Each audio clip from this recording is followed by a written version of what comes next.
Here we are, folks, back with Matt Stevens, who has made it up from the depths of the Geese Memorial Stadium locker room. Matt, what kind of locker room did you encounter there with the Illini after a sluggish first half, Yeah. but another impressive second half? Yeah, I think, again, a veteran group that knows we got some stuff to work on, and we got a week to work on them because we're going to go play a really good Indiana team. I think it was, Brett Bielema kind of said, I'm going to look at the glass half full part of this, which is I got mad. He's going to have to, I think he's going to have to go over to Carl Clinic tonight and get his hand looked at because he said he hit the whiteboard in the room so hard that his hand's still numb. And they showed that, the players said, hey, we saw some fire from our head coach. It's not the most fire they've ever seen from him. We asked Caden Fagan that. He just kind of looked at everybody and went, no, that's not the most fire I've ever seen out of Brett Bielema. But I don't think anybody panicked, right? I think, again, I'm not sounding repetitive, but this group got in real quick, got a tongue lashing from their head coach. And then the rest of the coaches kind of gathered everybody together and said, hey, what's working? Okay, let's do that. Let's try that. Let's try to do that more. And then boom, boom, boom, 3 straight possessions, you score touchdowns, and suddenly now you're in a game that's out of hand. And I feel like Illinois does a really good job of that. And now they got to figure out a way to go on the road against a really, really good team in Indiana and not give 2 quarters away, like Brett Bielema said. Because if they do that, they're probably going to lose. But this, Mike, you've dealt with this and you've watched this on several different sports with the Illini, that we're dealing with 18 to 24 year olds here. And you never know. I'm going to hear a lot of people go, well, if they play like that next week against Indiana, they're going to lose. Well, they weren't playing Indiana like tonight, and it isn't next week. And you never know between 18 and 24 year olds what you're going to get from week to week. It's what makes this sport kind of interesting. And so I think that Illinois kind of sees some trends, but I also, again, we've talked about this, Mike, I don't think Barry Lunny goes for the throat in the first half. I really don't. And then and in the 15-play script, I really don't. We got to figure out. Here's a question that we asked earlier. Then I want your point of view on this. Sure. Is this Illinois offense actually better when the pass sets up the run? No, this Illinois offense is better when they don't huddle and they go with tempo right now, which doesn't necessarily mean you throw the football. It just means you don't sub. Okay. That's what I'm writing tonight, is that Barry Lunny figured out, what if we just don't sub? What if we just don't huddle? Let's see if that works. I mean, that was literally probably the conversation with Luke Altmaier, was like, what if we just go tempo? Let's see if that works, right? And it did. And then you force Western Michigan or whoever's playing defense to stop you, and they couldn't. And at that point, now you have them on their heels. Luke Altmaier said that. It finally felt like in the second half we have them on their heels for the first time. So, no, I don't think this needs to be a pass-heavy offense. I don't think it needs to be a pass-first offense. I don't think with the guy that's been doing this as a head coach this is his 17th year, you're going to have a pass-first offense, but you could have a tempo offense, right? Okay. And that means, Caden Fagan just stays on the field, and you keep running with him, and the defense tries to get lined up to, tackle a 240-pound tailback when they have to get in their stance really, really quick. Instead of Illinois kind of huddling and Barry Lunny trying to figure out combinations of players and combinations of play calls that work, let's just call the same thing until they stop it. I know it sounds elementary, but sometimes it works. And I think that Illinois figured out that was working. I think last week they figured out, it's not about plays, it's about players. Let's just try to get Hank Beatty and Justin Bowick the football. Let's try to get Khalil Valentine on the perimeter. Let's try to get Caden Fagan up the middle. This is not about play calls. This is about players. So I don't think it was the same thing. But I think that, they went into halftime and was like, hey, we really haven't tried tempo all that much. Let's try that. And it worked. So kudos to the coaches for making some adjustments, but I guess Peyton Manning's wrong. I guess halftime adjustments do exist in football, and it isn't the biggest misnomer in the sport. I tended to think that it was, but Illinois figured out a way to kind of make very small adjustments seem very, very big over a 30-minute stretch. Well, what does it tell us that this Illini team has scored 135 points, only given up 22, and they really haven't played a full game that Brett Bielema would be satisfied yet. Well, it kind of says that, that there's still things that they can talk about on Sunday and Monday, and that they're not perfect. And I don't think anybody thought through 3 games that they were going to be. And right.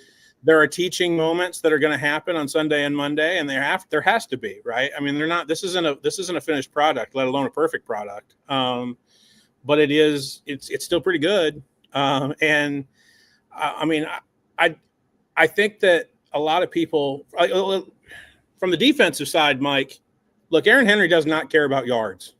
You can get as many yards on Aaron Henry as you want.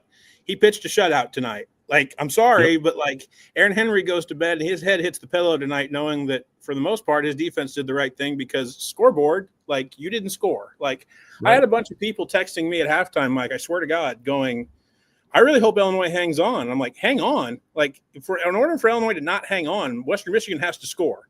Like, I'm sorry, but like, and then I had a lot of people going like, well, what if they score on this like goal line thing? And I'm like, does that give them 11 points? Like, I know it would have been a big bummer going into half, but like Illinois still would have had the lead. And I short of that drive and the drive before it, that I never felt like Western Michigan was putting drives. The one that there was the drive before it that ended in the missed field goal, and then there was the drive that ended in the goal line stand at halftime. Those were the only 2 drives that I felt like Western Michigan was really putting anything together to move the football. And if they're not going to score, guess what? Like, I hate to say it this way because it sounds kind of like, duh, but like Barry Lenny can work on some stuff if he knows that Western Michigan isn't going to score, right? I mean, we can try to figure out what's going to work and what's not for the future. Like, we can try some stuff in the second half, and it's not really a big deal. Doesn't have really big ramifications. So I feel like Illinois is doing that. I don't think they did that last week against Duke. I think they knew they had to get some stuff.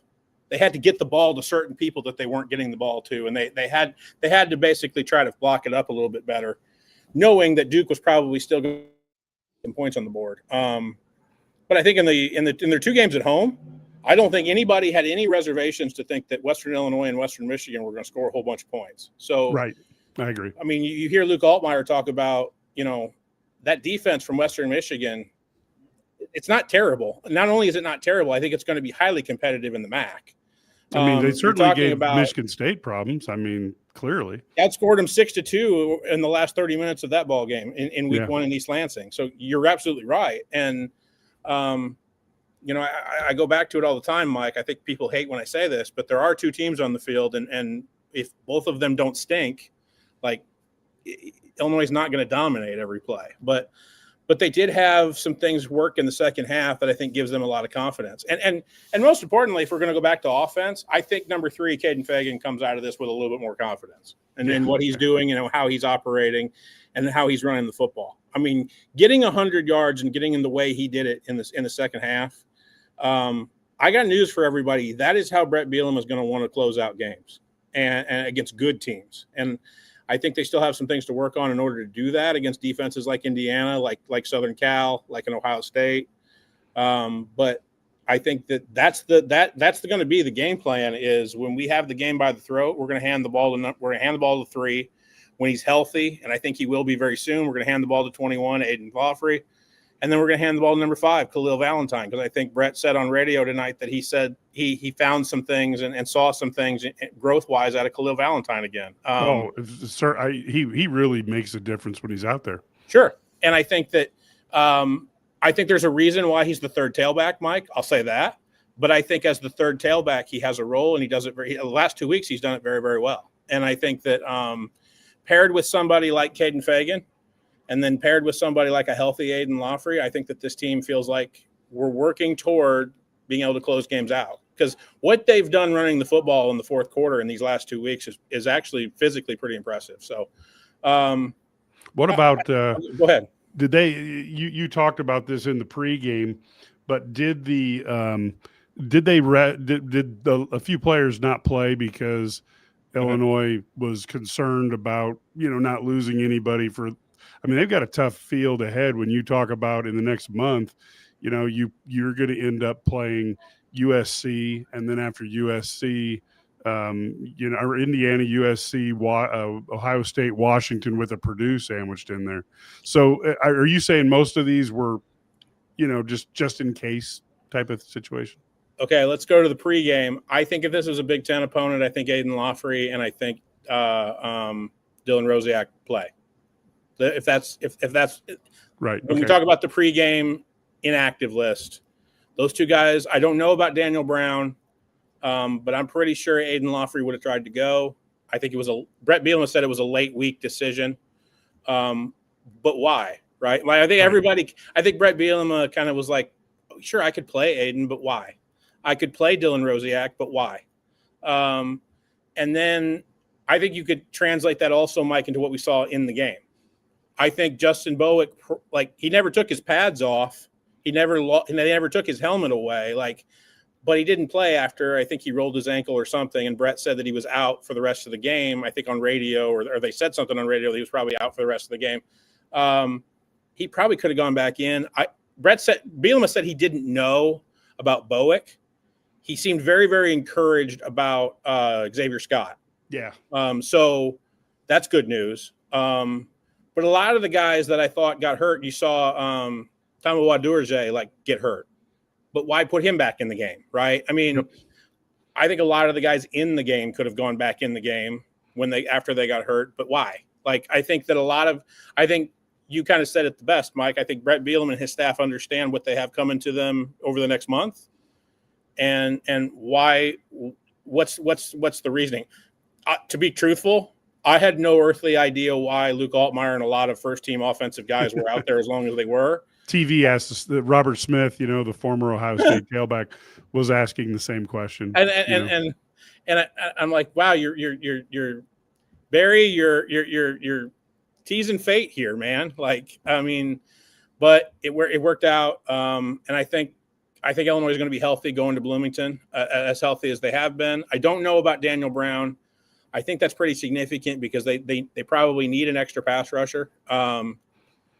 But I think, and I don't know about Juice Clark, who has not played. And I kind of thought that they were screwing around with him in the sense of just being really cautious. Now I'm kind of wondering if this is a long-term thing. And you can kind of see if you put Juice in with that defensive backfield, now you're cooking with gas, especially with what you're doing at safety and what Xavier Scott is providing you. You can really cook with gas on that. But I don't know about that. But I do know that I think they feel good about Aiden Lawfrey. They feel good about Dylan Rosiak. They feel good about Xavier Scott. And so, yeah, I think they're being cautious. But I think tonight was about try to get out of here as healthy as we can before we go to Bloomington. And I think that's smart. Yeah, because I would say with Matthew Bailey, I see three letters all over him. It's called NFL. It's amazing too, right? When he had to have two tryouts to actually make the Illinois roster because his first tryout didn't really go all that well. His next tryout might be the NFL Combine, and he might be really good. Yeah. Oh my goodness gracious. Yes, that's good. So as we look forward to this next week, what most intrigues you about this matchup coming up? Because your job is to be there amongst the troops every day. Yeah. Anything that, because I think Signetti's a heck of a coach. I also think Brett Bielema is a heck of a coach who's underrated by a lot of people. Sure. I think this is a pretty good matchup. And I do think the people there, this is not hyperbole, folks. This is probably in the 115 years that they've played each other. This is probably the most important and biggest matchup ever between Illinois and Indiana in football. I didn't say basketball. I don't see how it couldn't be. I agree. I don't see how it couldn't be. NBC thinks it is because they put it on Big Ten Saturday night. Yep. And here's what I think, Mike. And you tell me that I'm wrong, but if you know anything right now about Indiana, good for you, because I don't. I have no earthly idea whether or not Indiana's good or not. I don't know how Kirk Cignetti knows if Indiana is any good or not.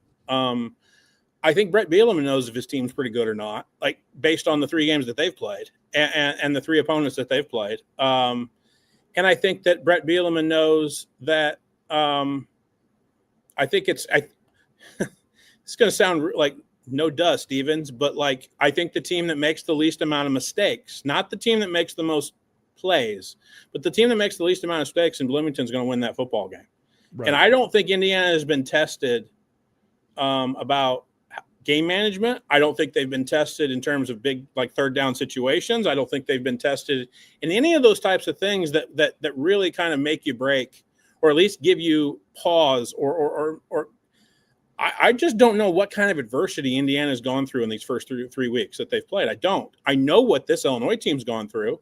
I know what they went through tonight through 30 minutes and adversity-wise. And I know Illinois has figured out what they have to fix before they go to Bloomington, before this game, a heck of a lot more than Indiana has. I do know that. Right. So either Indiana's really, really good, and I think that quarterback, you want to talk about NFL, I think that quarterback could draw some interest in the three-letter league too. Okay. And I think that's something. It's not something Illinois hasn't seen, because Mensa is a really elite talent as well. And they practice against Luke Altmaier, correct, who is a good quarterback. Correct. And so I think it's a pretty good quarterback matchup. I think it's a pretty good defensive matchup. I think Indiana's defense is better than it was last year, believe it or not. Because I think that they lost a lot of those James Madison guys on defense, but I think that they're pretty good on defense again. I think they're pretty salty on that side of the ball. But I think that Illinois feels good about a lot of things. I think up front on defense, Illinois is a lot better than they were last year. I do. I really, really do. And I think that could cause Indiana some problems. And I do think that, it's funny how the last time Illinois went to Bloomington, Illinois kind of gave the game away. They turned it over 4 times, and they lose by less than a touchdown. They lose on the last drive to an Indiana team that we found out wasn't really that great. But on a weird Friday night, I think this game could go the same way. I think Illinois goes into this game knowing, this is a big game, but we already have shown some things that we can correct before we ever get to that place. And I don't know if Indiana on tape can put things on tape right now that go, hey, we got to fix that. We know that that's a problem. We know that we've got to get that fixed.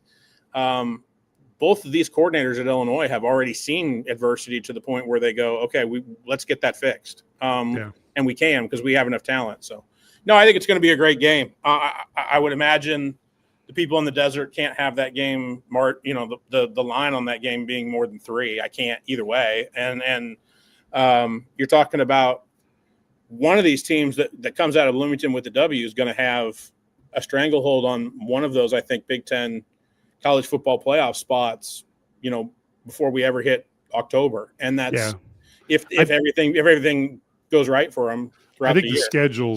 I think the schedules are so tough. Even with Illinois, people go, "Oh, it's the 17th hardest schedule in the Big Ten." Well, that still makes it about 40th in the country.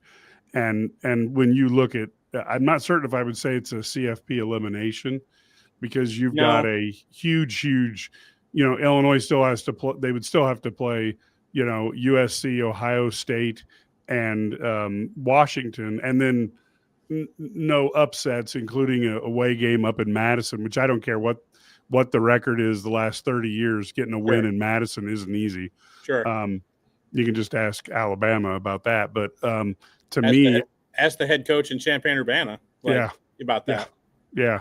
So we're gonna get close to wrapping this one up, because we got Canelo Crawford coming up, and I still have to do some editing here. But any final thoughts that you have on this? And it was also beautiful to watch Notre Dame lose to fall to 0-2. So Illinois may be number 8 next week as they go into this game against Indiana.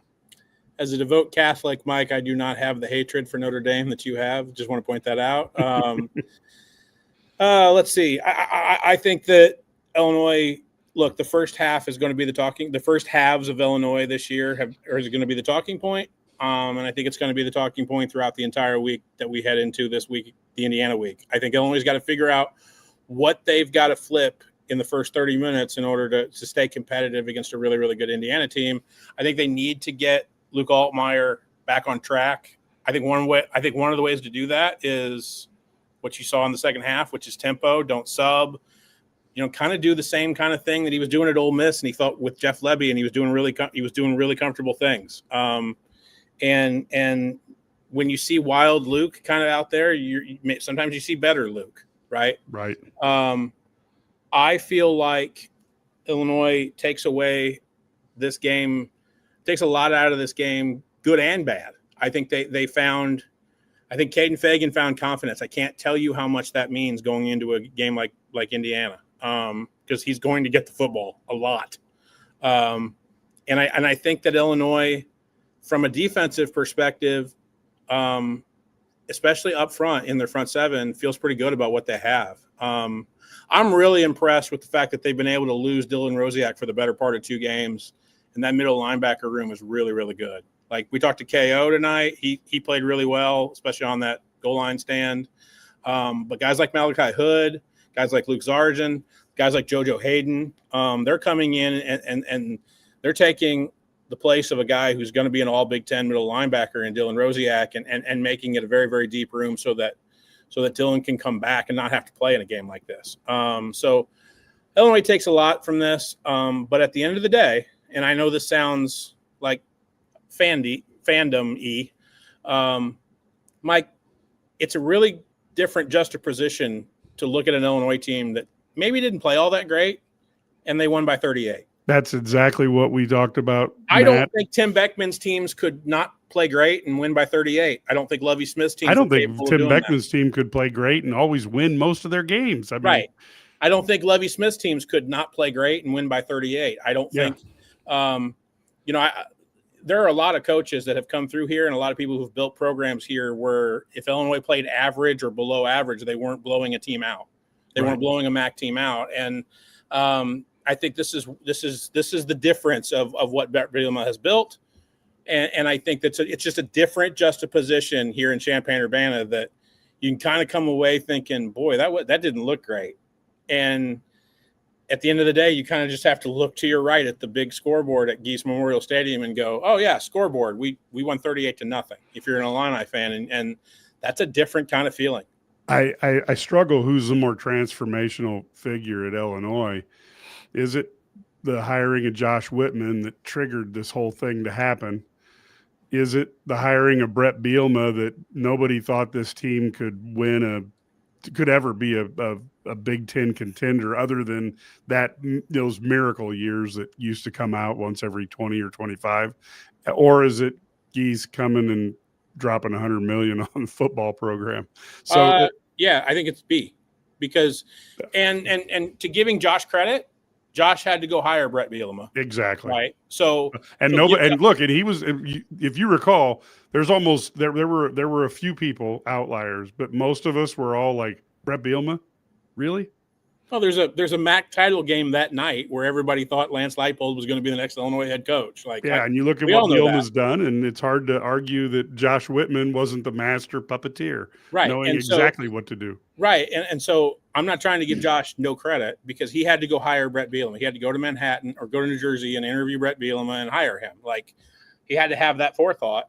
But what Brett Bielema's done now that he's in his 5th season here at Illinois is damn impressive. And I don't think the reason I picked B quickly, Mike, is that Larry Geese sat, I wrote this, but he said it. Larry Geese sat across the dinner table in 2017 when Josh Whitman was the AD and said, Josh, I'm never giving you a dime. I'm never giving the athletic department $1. I'll do everything I can to help you, but you're not getting any of my money. 8 years later, after Brett Bielema's built this football program up to being what it is, he gave $100 million. Now, Josh Whitman had been there before Brett Bielema. Brett Bielema had not been there before Brett Bielema, right? Like, I think what Brett Bielema has built in the football program allowed for Larry Geese to feel better about doing what he did with this 9-figure donation. And what I would tell you is that I do think that it takes the forethought of Josh Whitman to be able to hire Brett Bielema and give him the resources that he needs in order to have this happen. but it's also upon Brett Bielema to do what he's doing, which is build a football program, as we've been talking about, that can play below average on a Saturday night and beat a pretty darn good MAC team that I think is going to be a pretty darn good MAC team by 38. Like, that's what happened tonight because of what that man has built. And I give everybody in Byfeld Building, I give everybody in the Smith Center all the credit in the world to what they've done to build it up so that Larry Geese feels really good about giving a 9-figure gift. That's the way I'll put it. But I do think it has more to do with Brett Bielema and what he's done for the better part of 5 years, because let's all remember, I think we can all agree, Josh Whitman whiffed on the first football hire. Now he rebounded and went through the process and did an excellent job of finding Brett Bielema and knowing that he was the guy that Illinois had to have. But I do think Brett Bielema and his relationship with Larry Geese allows for that to happen. I think he's the most important person right now with what's going on with Illinois athletics, and that includes what's going on that includes the guy that runs the operation across the street, and Brad Underwood. Because right now you're seeing, a sellout crowd for a Western Michigan game.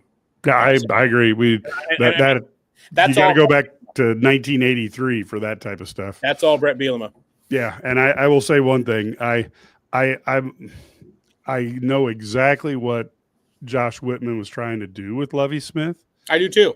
And I think he also helped Illinois maybe slay a few mythical dragons that maybe weren't really there, but people thought they were. And by having Lovie Smith, that was also done. So I totally give him a pass on that. And the other part is Lovie Smith had some players there that when you get a developmental coach like Brett Bielema and the guys he hires, the raw materials were there. The talent was there that with the right coaching staff, it could excel.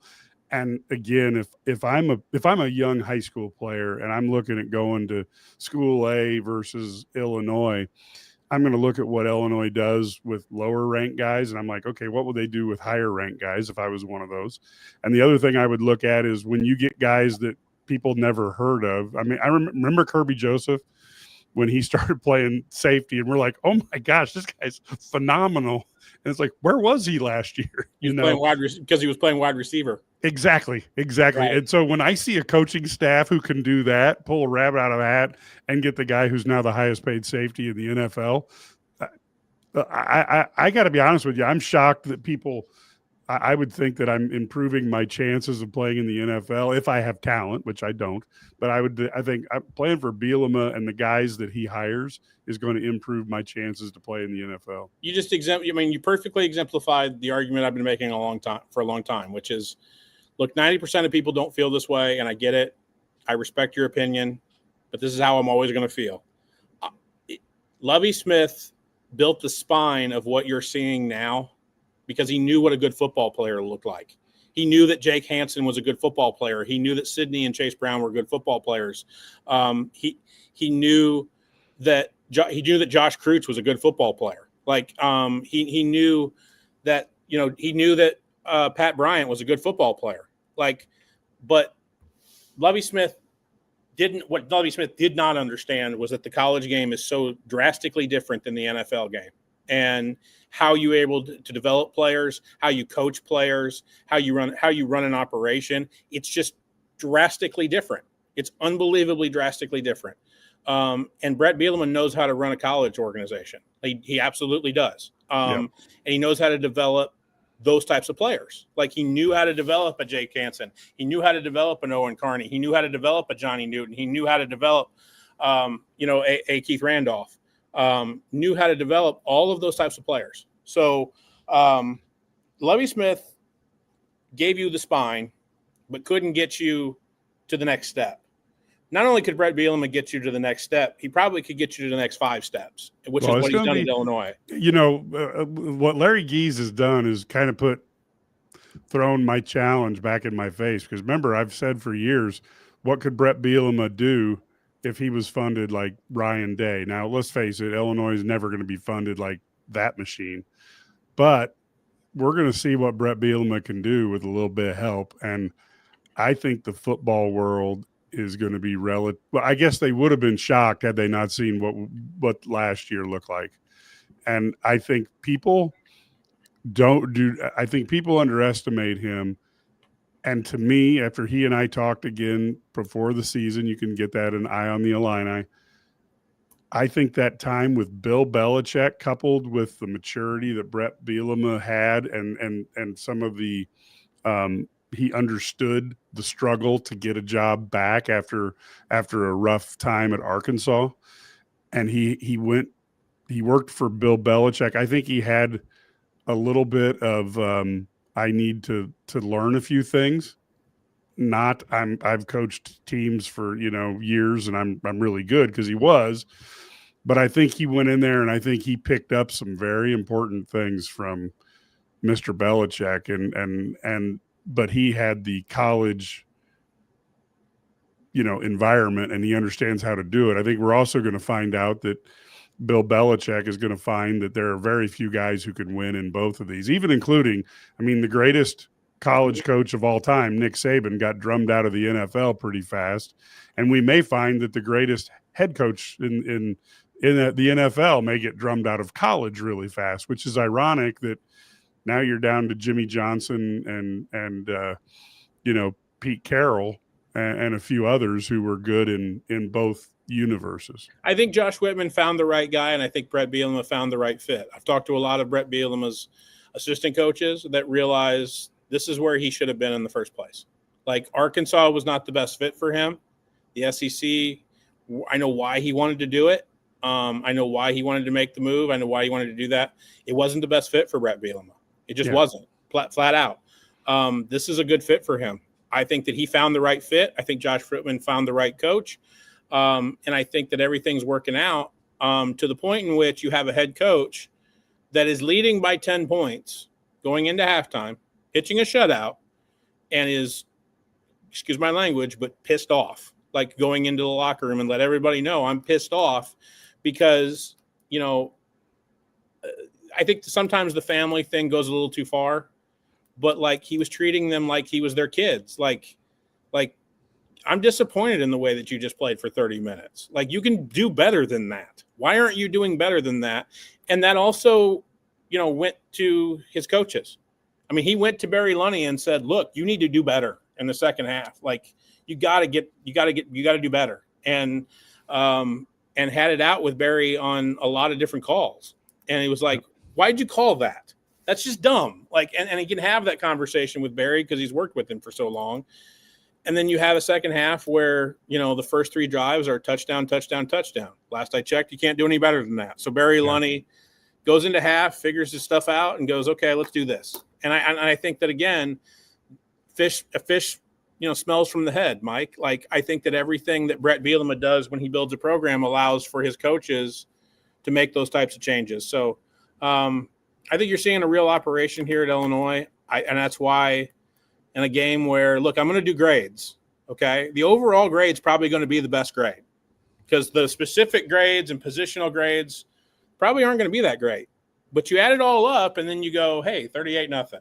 Yeah. And I've had this conversation with Larry, Mike, is that when it was week 1 where he goes, Matt, your grades for rushing offense and passing defense and rushing defense, none of them are as good as the overall grade. And I said, Larry, 52-3. Like, that's why the overall grade is what it is. Like, guys, you're going to see the same thing with these grades. Like, rushing offense wasn't great because it wasn't great in the first half. Passing offense wasn't great because it wasn't great in the first half.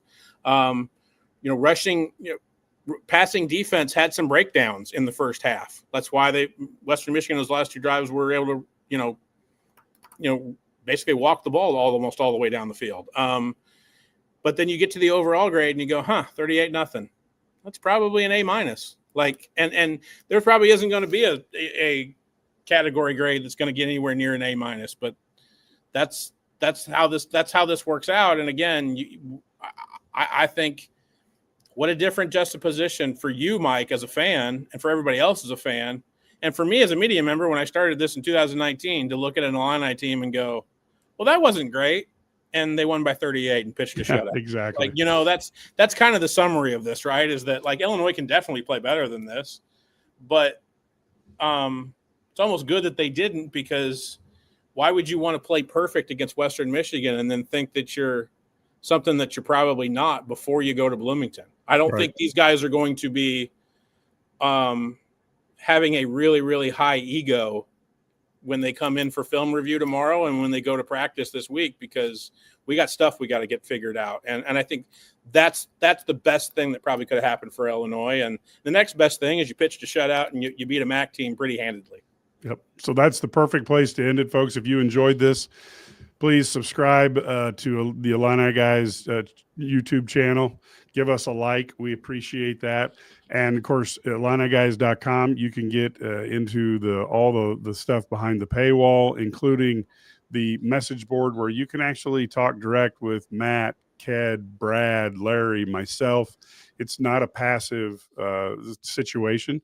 You get a chance to really get involved, and we try to make it a place that's fun. It's a great community of Illini fans. Please feel like you can come over there. $99 a year, and of course those dollars help us cover this geographically huge Big Ten, as you got to get Matt or others out to games, and those transportation and hotel costs do add up. So, folks, until next time, of course, go